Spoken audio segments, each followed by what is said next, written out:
Hey everyone, welcome to another episode of our video podcast called the High Level Spotlight Sessions, where we bring in top-notch players in the world of marketing and business and understand what they do and learn more about some of the cool things that they're up to. I've got Rachel Miller here, and Rachel and I met, I want to say last year sometime. She was part of our conference, one of our panels, and she's doing a lot of cool things since then. So I met with Rachel and just kind of figured out couple of talking points that we want to share today, which is going to be how to reach 1 million people with your offer, even if you're brand new.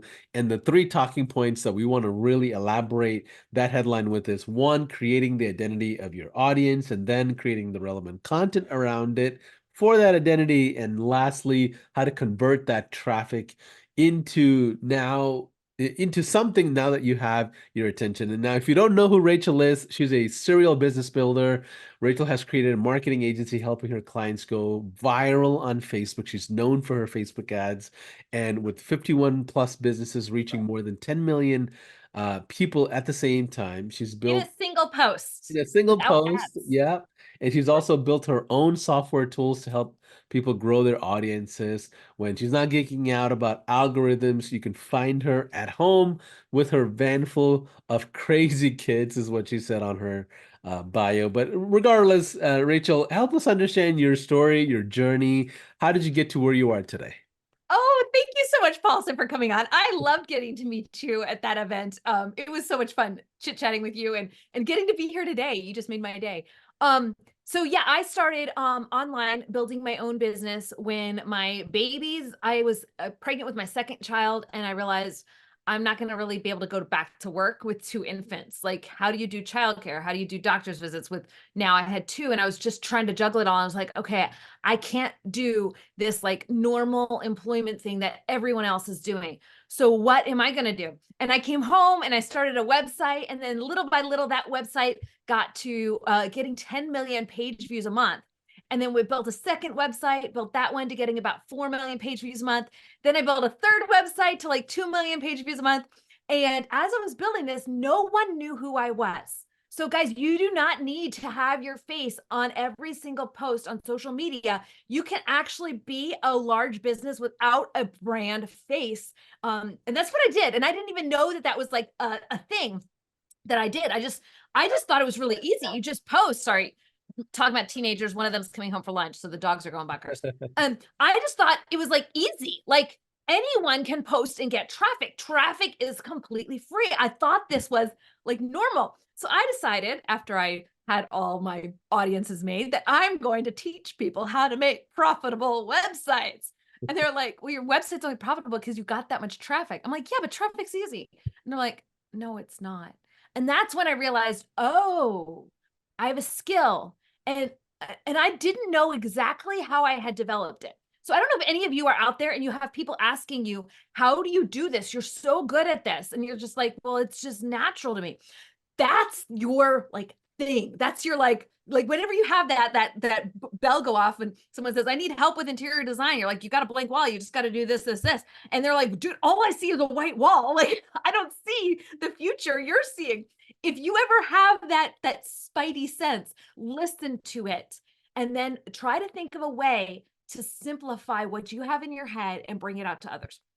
Okay, so I had all this traffic and I had people asking me, how do you get all this traffic? And so I brought on, I think it was actually Halloween. It was during Halloween, like 2 days before Halloween, I had the idea. And I was not paying attention to the fact that, oh, in 2 hours, my kids are going to go trick or treating. My audience is all women and moms. Like, what was I thinking? I made my offer of we're going to bring in like 100 people to teach them. Actually, I think I said 50 or 100 people to teach them how to grow an audience. And I put the offer out at like 5:30 on Halloween, when everyone's busy and they're not checking Facebook.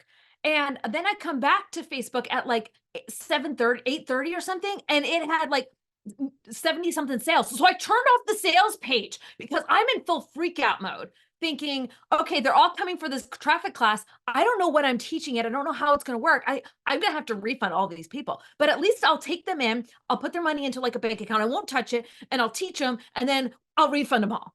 That's what I thought was going to happen. And I brought them in and I taught them how to grow audiences. And we had so many of them grow, not little audiences, like massive audiences. One of the people that was in that group, in the next year, she had 14 posts that 14 separate times reached over 10 million people without ads. She's gone on to build like 3 different businesses and is now huge in the crockpot space, and like has like 15 employees, something like, she's just huge. For a website, like she's not like, anyways, it's just, she's brilliant. There were like dozens of them grew to massive sizes, and one of them grew to an audience of 1 million. They went from 0 fans and they had 1 million fans 4 months later. And that person, yeah, anyways, it was just fascinating to see how much they grew. So I took that coaching, that little cohort, and we made it into a course. And since then, we've had 27,000 people take that course. And it's been kind of crazy. It's been so crazy. Wow, that's incredible. Like, so here's the way I'm looking at your intro. It's like Rachel Miller arrived, broke the internet with Well, crazy a lot of people just think that traffic's hard. Traffic isn't hard. It's only hard if you tell yourself, I can't do it. Well, if you think you can't do it, then you're going to look for all the reasons to make it difficult. If you're saying, wait, people are on the internet, people are on their phones all freaking day long. So true. people obviously want content and they want to engage with people, because if you see them, they're on their phones, they're consuming something. So I just have to put myself where they are looking. Okay, so let's break this down. How do we reach 1 million people with an offer, even if you are brand new? So if you're watching this podcast, Rachel's part of our high level family as well. She's been a high leveler for a long time. And before we go further into the conversation, Rachel, what are your thoughts on high level? How did you get started? What's your journey into high level? What is this whole high level thing about? Oh my word, I love HighLevel. Okay, I started in HighLevel, I think it was almost, I want to say like 2 or 3 years ago. And I came because I wanted to have a business on a separate, like, okay, I have like 5 different businesses, and I was starting a new business and I wanted it in its own separate place, because like sometimes I have commingling issues where like here's this domain and that domain, and next thing you know, the email is sending out emails to both places and the wrong customers.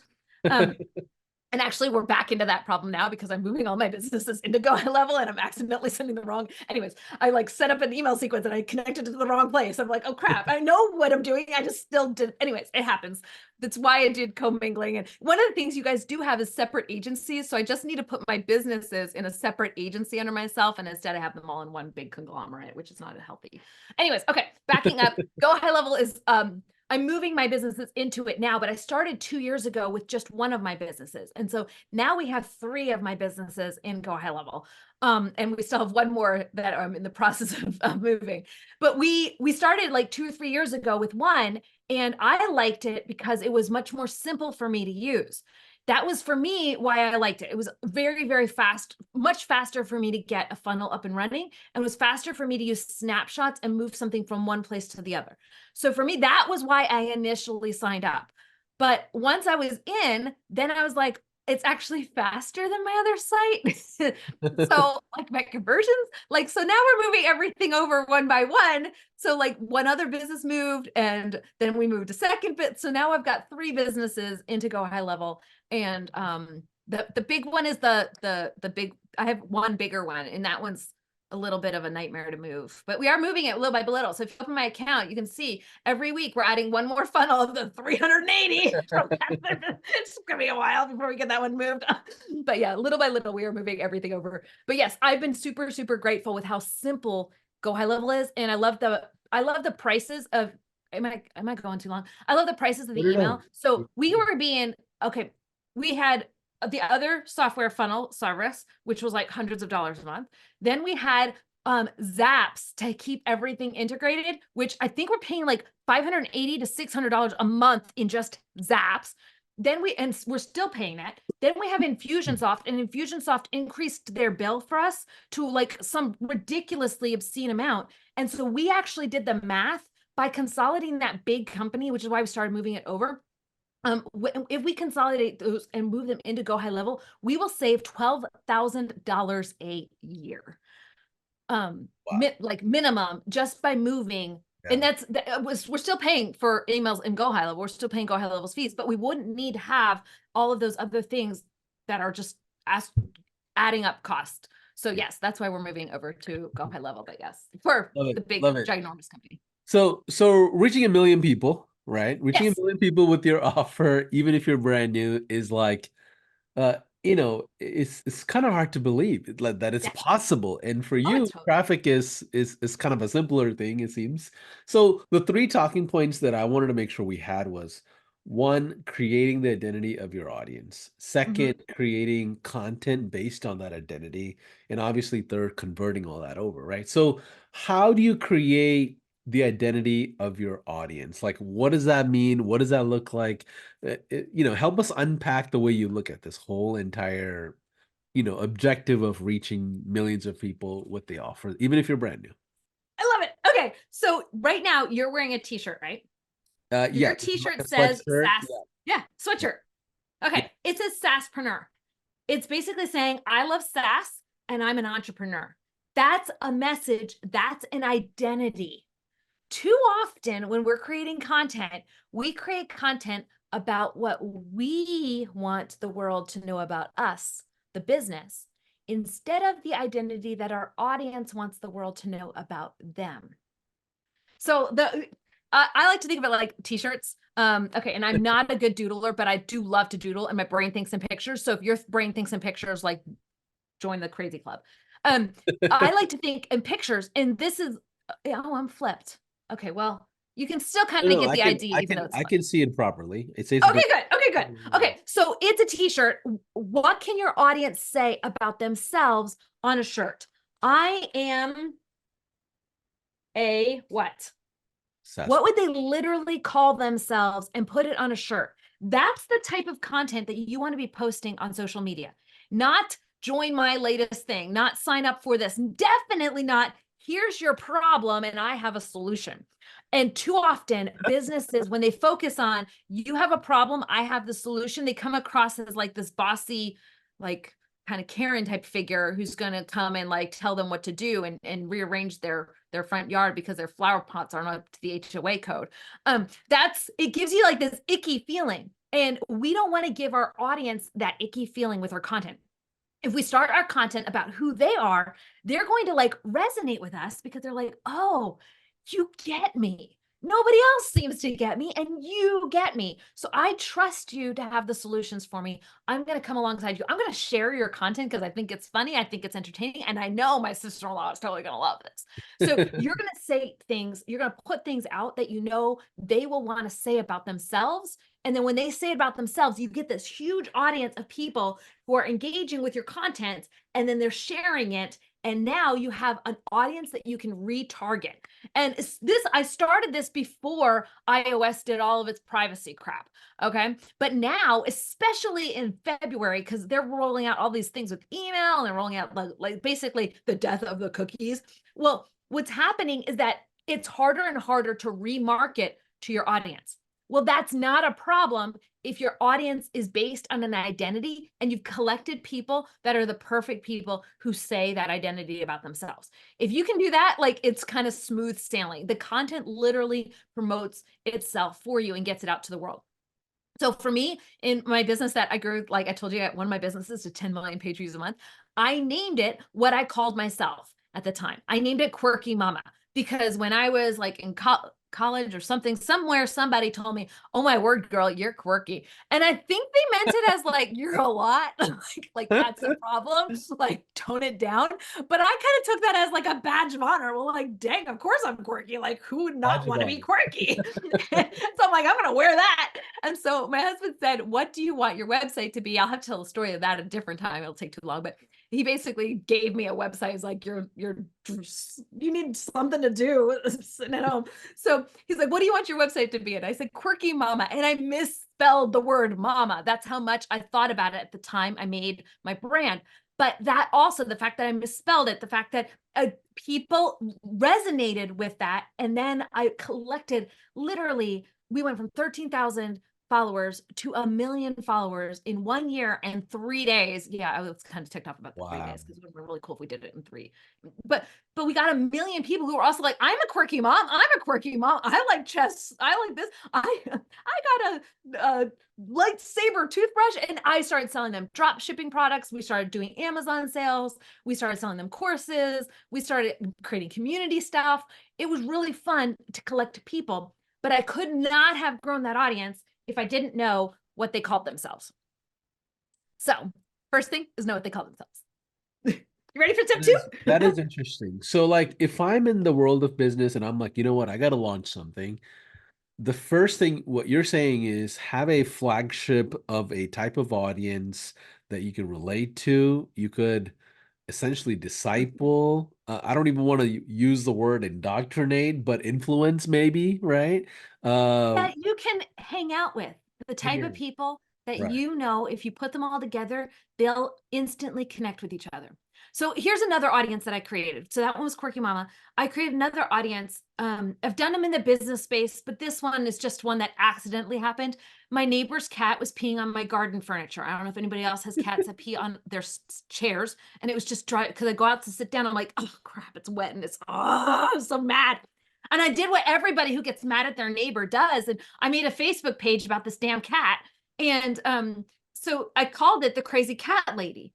I was making fun of my neighbor and her cat, but I was doing it in love because I honestly do love my neighbor and I do love Tyson the cat, but you know how it works.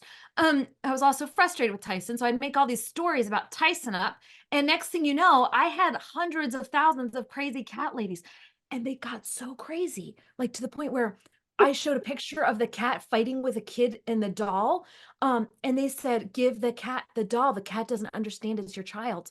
And I was like, oh my word, they truly are the crazy cat ladies. Thousands of them left comments of, why did you take the doll away from the cat?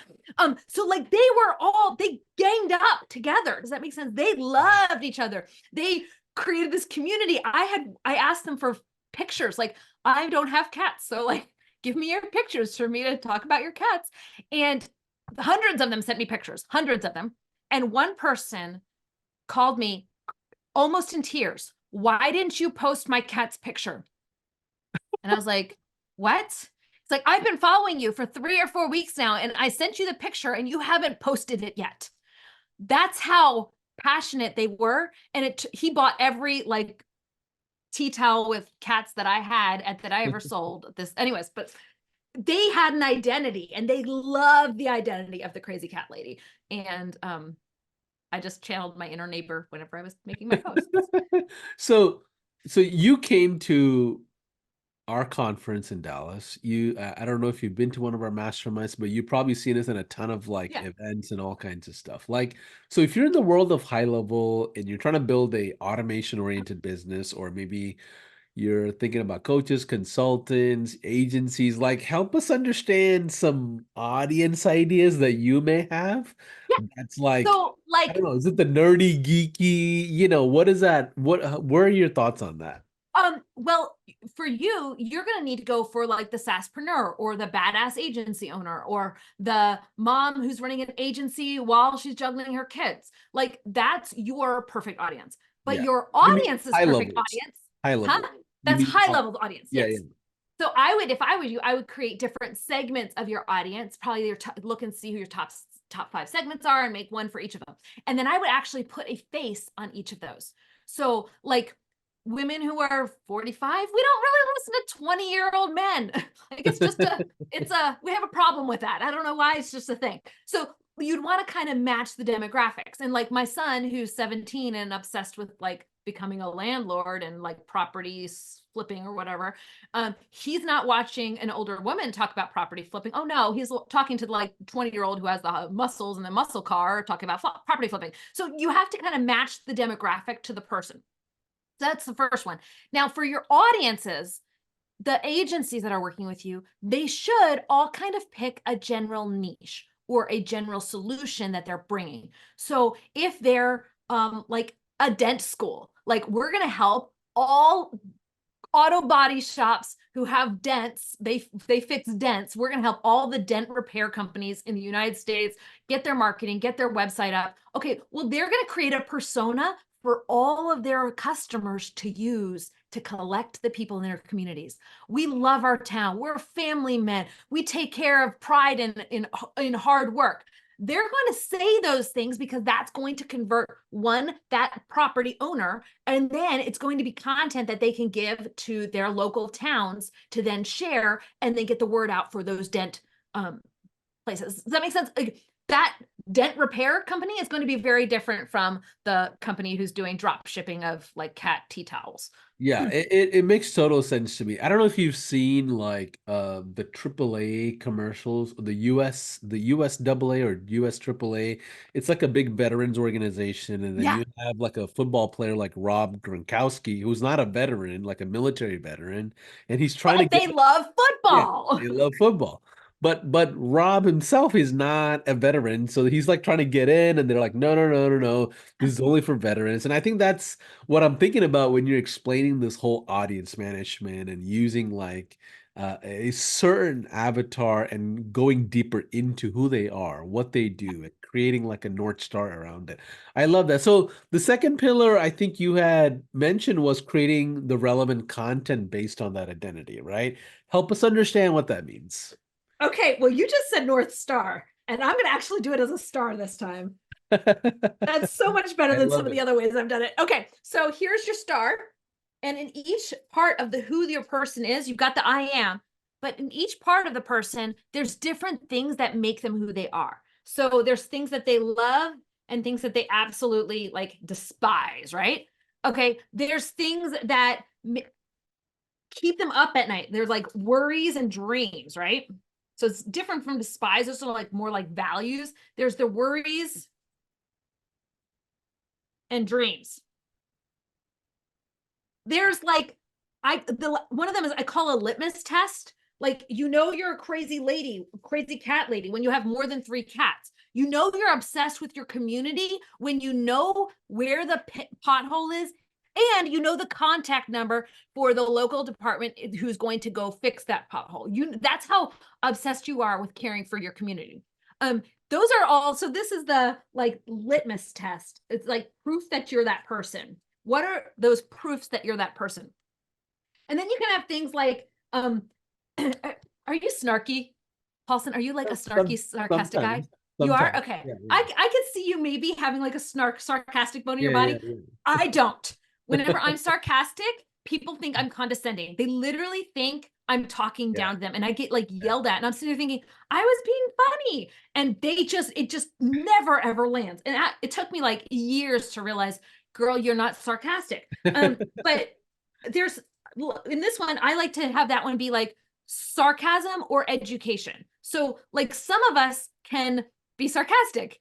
Sarcastic person usually isn't very motivating. My husband, when he's like saying to the kids, like the dishes, you did a great job making sure the grease stayed on each plate. Like he's not super like motivating. Whereas I'm like, good job, kid. Maybe we should try washing that one again. Okay, so you're gonna want to play into your personality. So we'll go like snark versus motivate. So you can know if you're me, you're motivating. If you're Paulson, maybe you can be snarky. Yeah. But you're gonna think of the different elements of who your person is. And then the last one is problems and solutions. Notice problems and solutions is not all of the content. So not just doing tips and tutorials every single day. I'm going to mix up the type of content that I post to my audience, because if I do just one type of content, I'm going to like overwhelm them. And honestly, I'm not going to get all the shares. I'm not going to go viral. So I'm going to post a problem or solution. Then I'll post something motivating. Then I'll post something about their worries, their dreams. Then I'll post something about that they love or that they hate. So like, I'm joining you in defeating the bad guy. Then we're going to post something that's proof that they are the right person. And then back to problems and solutions. So Interesting. let's go to that dent company, that company that's in the middle of Cincinnati, and they're an auto dent repair company. Problem, guys, there's this bad snowstorm, and I bet that's put some like salt on your car and it's going to give rust. If you're getting some rust spots for me, come see us. Problem solution. Next one, motivate you. In our town, guys, we love our town so much that we would love everybody to go to the, you know how the band has their local like eat Yeah. dinner at Yeah. Bucky's Chicken House, Yeah. and you can get 10% of your thing goes to the band fees. We love our band so much. We're going to be at Clucky's. Who else is coming? Okay, worries. I hate it when the big people come in from other towns and they come in and they change our tax rates. Da, da, da, da. Okay, you're just saying, I love my town. I love my community. I take care of people in our area. And then move on to the car, move on to the litmus test. You know you live here and you know you need a car issue if this is the. Does that make sense how you kind of create It makes content that says what your person wants the world to know about them? it makes total sense to me, because I can see the difference in different types of audiences all the Uh-huh. time that comes into the world of high level, right? Like Yeah. the coaches, consultants that come in versus the agency owners versus sometimes the small business owners versus the influencers versus the SEO people versus the techies versus the salespeople.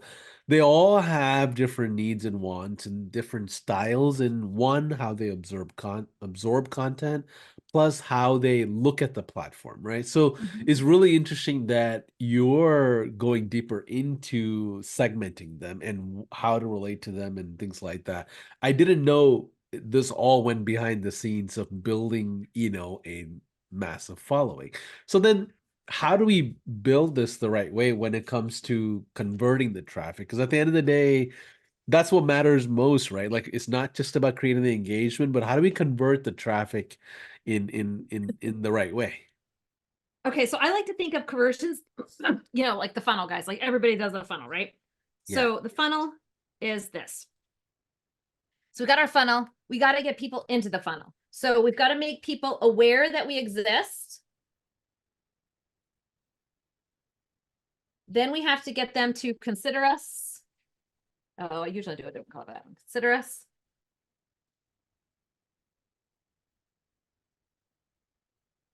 And before they, convert. Okay. So when we're creating our content for this, remember the star? We're going to literally create pieces of content that just help people become aware that we're here. We're going to create content like each of these, and we're going to create multiple photos, multiple videos, multiple conversation starters for each type of content. So they're seeing us over and over and over again. They're seeing our worries and dreams. We're creating 2 or 3, 4 or 5 pieces of content. And every day we're talking about those things of who they are. So they're aware of us. And then you lead into a lead magnet where you want them to consider us. You want to get them onto a call. You want to take them deeper. So you start with awareness content and you bring that into a lead generation content. So that's sign up for my email list, or here's a problem and solution. And this problem solution, I've got the handout for you and it's here. Click and comment and you can get it sent to you. And then you get them onto your lead and your Go HighLevel list. And then from there, you convert them to a buyer. You know the whole drill for that. But you start with that awareness content. Now, what I like to do is create an audience of everyone who's visited my page. So that's page visit. Then we want to get page engagement. So like they didn't just visit my page, they also engaged on my page. So that's messaged my page, that's commented on my page. Once we have this audience, then I just retarget them over and over again with my consideration content. Got it. This, And you do I that guess it's a with lot of flow everywhere, ads, you but do that with emails. Like, what are your I use ads for conversions. I do organic for my awareness. So got I get people in from the top. We use the virals not to sell. We use the virals to collect who the perfect person is. Because I know if the perfect person leaves a comment, then they're identifying as I am the person obsessed with my local community as much as you are. And you know, everyone in your local community after a long season of snow has rust spots. You know that if you live in the north, right? In the south, you know, like where I am, you know that hailstorms are a thing. So you know everyone in this town is going to have a hailstorm. It's going to take out and ding up their cars. So you want to be the person that they already know, already trust, already love, ready to swoop in and save them. Now I'm going to build that audience to save up for that day when I'm going to then retarget them into consideration and retarget them into a conversion. I love that. So then the offers that you build essentially would have to be complementary or some sort, it has to match the audience, right? You can't just have any offers work for any audience, right? Yes. Like, so how do Yes. you help us understand how you kind of think through that and plan through that? Okay. So I like to do it where I'm giving them like a little bit of a journey. Let me go back. Yeah, this is one. So when I'm creating the content, I want to think of the the path that someone goes through as they're going through that journey of, I don't know if I'm the right person to, oh my word, she has the solution and she's getting me results, and I'm even going to tell other people about her so I get more people in. I think of that journey kind of like this is kind of like how people go through it. Look at your different spots in that journey and create content on that journey for your audience. Now, when you create content in this line, that is a course. You're going 1, 2, 3, 4. That's a course. If you want to actually convert them to be a buyer, you're going to want to mix it up a little bit. And what I mean by that is, if you give them a course online, they don't have a need to buy from you. If you give them, here's step 1. Step 1 is, I've got get the snow off of your car as fast as you can. So wash your car regularly so you don't have salt issues that will cause whatever. Okay, we all know you're not going to do that. Okay, so if you do have it happen, well, there's a sealant that you can use to protect your car. Okay, we all know you're not going to do that either. So here's how you can take care of buffing out the paint yourself at AutoZone. We know you're not going to do that either. Okay, come on in and get a consult and see what the price is to get your salt fixed. Now, if I put it in order, that feels like a sales funnel, doesn't it? And that feels scammy to your local person. That doesn't feel like, oh, this guy loves me. It feels like, wait a minute, he's trying to sell me his product. So instead, talk about, oh, we've got this. Have you heard of the sealant stuff? It helps your car not get rust spots. Like, we've seen it work and it's great. It totally protects some of our clients. I wish more people used it. Here's where you can get it. You don't even need to pay me for it, guys. I don't get a kick for this. This is just keeping you out of my store. Now, then they see, oh, guys, there's a snowstorm coming. Make sure that you guys wash your cars after the snowstorm. We had a snowstorm, go wash your cars. Okay. Oh, he's given me gives twice. Now he went backwards. He didn't go in order. He went backwards. Now he says, oh, guys, you guys got a rust spot, didn't you? Okay, well, why don't you come on in and we'll help you with it. Now they trust you. So it's not, the ascension is not an order, essentially. If It's you go in order, it feels like a sales page. Social media and content, you want to go out of order. Each one of those is a different post, but you don't go in order. You want to kind of mix them up because your goal is to convince somebody to like trust you. And if you give it to them as a course, they're going to feel like it's a course. They're going to feel like it's conversion. wow. But the Wow. conversion stuff's still out there. It's just going to be on a sales page, or it's going to be like in a course. Like, it's, you still want conversion content. You just put it in a different order. Went social. I love that. I'm learning so much on this. So Rachel, real quick, help me understand the technology piece of this. So are you putting them in a Facebook group? Are you creating a page? Is there, how are you housing this whole experience for your customers? Well, I use anywhere where my customers are. So, like, I've helped one customer clients. We did help them go viral on Reddit because they were attracting a certain demographic who's primarily on Reddit. People have used the content I've taught them on how to create content and how to engage with people on LinkedIn. Neither of those are where I'm active. Like, somebody told me, like, you haven't followed, I connected with you and you didn't connect back. I'm like, dude, I haven't opened LinkedIn in like a year and a half. I'm sorry. Like, I missed your I don't know the connection. You password. messaged me twice. I'm so sorry. Like, I should probably open LinkedIn again. Anyways, my point is, like, this philosophy of brand your content to the identity of your audience, it works literally everywhere. Slight difference in Pinterest because Pinterest is more like a search engine, and search engines, you want to do like what they're looking for. But other than Pinterest, it works on YouTube, it works on Instagram, it works on Pinterest, on Facebook, it works on TikTok, it works it works at all the places. Now, And every algorithm wants you to get people to engage and wants you to share it and wants you to get engagement. So how do you do that? Do it by making identity content for your audience.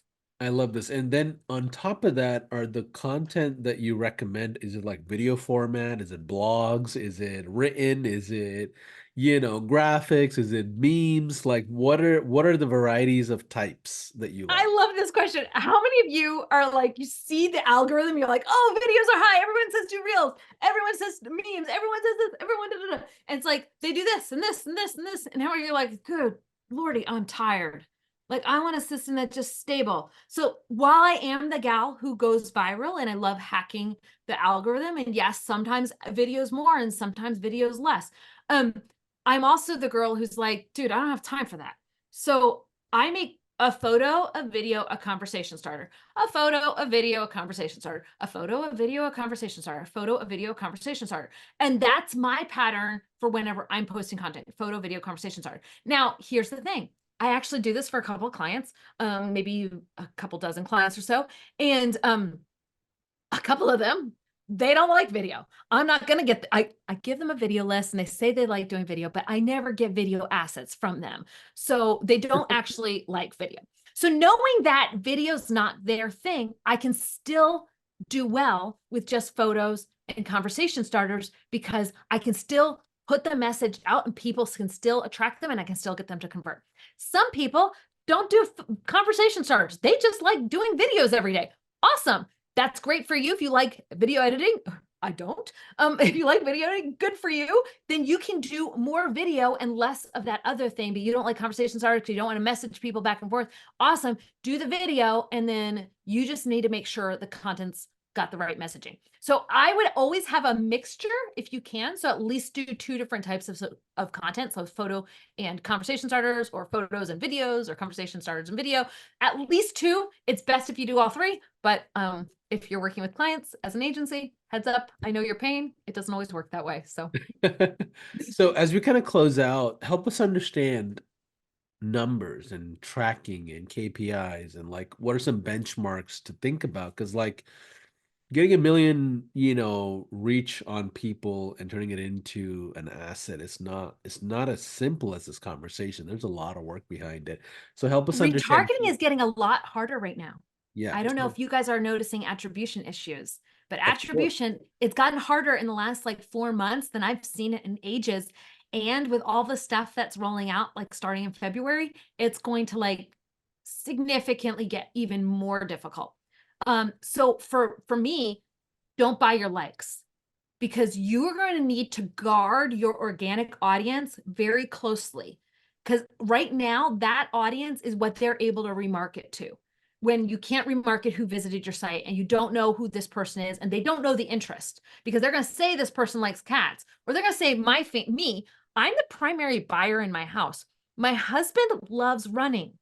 If you send me running gear, I'm not going to buy it. So you gotta, but our ISP says we buy a lot of running gear, but we don't actually buy. So my point is that, like, you have to actually, that targeting system is broken, and it's breaking even worse.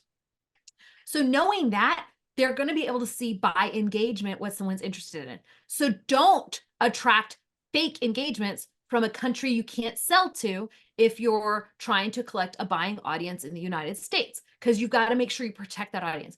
Don't collect like one of my ad people, bless their hearts, they came on to help me. I thought they knew their shit, or knew their stuff, and they didn't. And they came into my audience and they found out that 18-year-olds in the UK were very vocal on my account. Like they did this like couch thing where they like, I don't want to buy your couch. I want to sleep on your couch. Your mama's on your couch. Okay. I was like, what did you guys just do to my ad? Like, my ad is 400 comments about me selling a couch. Like, oh, isn't this great? It got so much engagement. I'm like, no. So now I had to actually block and ban all of those people and then delete that audience from my Facebook feed because it had detracted somebody. And that way Facebook doesn't think, oh, Rachel wants lots of 18-year-old boys in the UK who want to talk about couches because they got nothing better to do tonight. Trolling Rachel. So yeah, just be very, very, very careful about what audience you attract, because you want to protect it. So if you find that you're attracting the wrong people that aren't buyers, well, then go back to your message and say, okay, what did I do? Or go back to your ad and be like, do I need to turn off my ad because it's attracting someone who's not my perfect buyer? And I don't want to give Facebook the wrong data. I love it. You shared so much information about how to build an audience the right way. Final thoughts, final words. We talked about three big things. One is creating the identity around the audience, creating the relevant content around it, and then also ideas on how to convert that traffic into, long-term attention.